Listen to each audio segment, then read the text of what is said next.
serikali haioni sasa kuna umuhimu wa kuwasaidia mahabusu ambao wamepelekwa magereza bila kuwa na hatia na kusababisha msongamano usiokuwa na sababu, eti kwa sababu upelelezi haujakamilika wanaendelea kuwekwa tu katika mahabusu hizo. Asante mwenyekiti. Mheshimiwa Mwenyekiti, namshukuru Mheshimiwa mbunge kwa kuleta jambo hili, na bahati nzuri na mimi nishazungukia mkoa wa Tabora.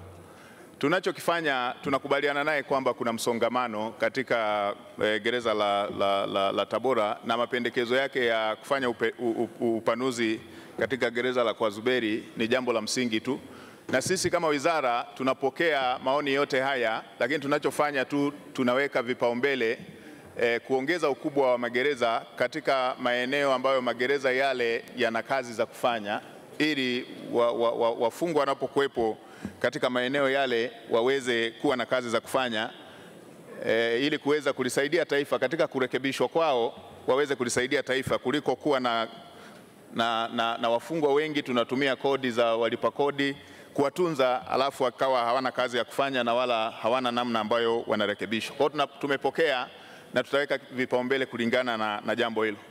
Kuhusu swala la kuwasaidia mahabusu ambao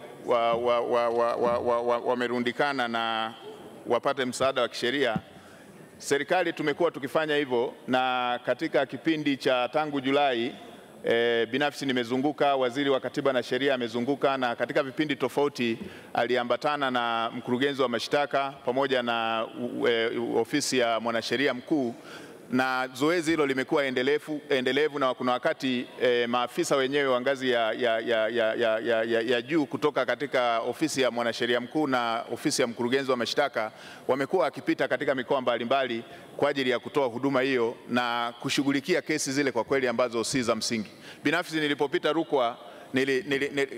Rukwa nilikuta kwenye gereza moja kulikuwepo na vijana kama 11 hivi. Nilipowahoji kwamba kwa nini wako pale, waliniambia makosa yao 10 walikuwa wana makosa ya kunywa supu. Kwa walikunywa supu wakashindwa kulipa, walishakaa karibu mwezi hivi. Mmoja alikuwa amekunywa soda ya kopo. Sasa nikamwambia muda waliokaa umeshazidi gharama ya soda ile ya kopo na ile supu. Kwa hiyo tumewaelezea na wenzetu kule waweze kuchukua hatua za kurekebisha kufatana na makosa watu waliofanya, na wale ambao wanastahili kurekebishwa na kuondoka wasirundikwe mle, wapate dhamana waweze kuondoka. Amekuelewa mheshimiwa.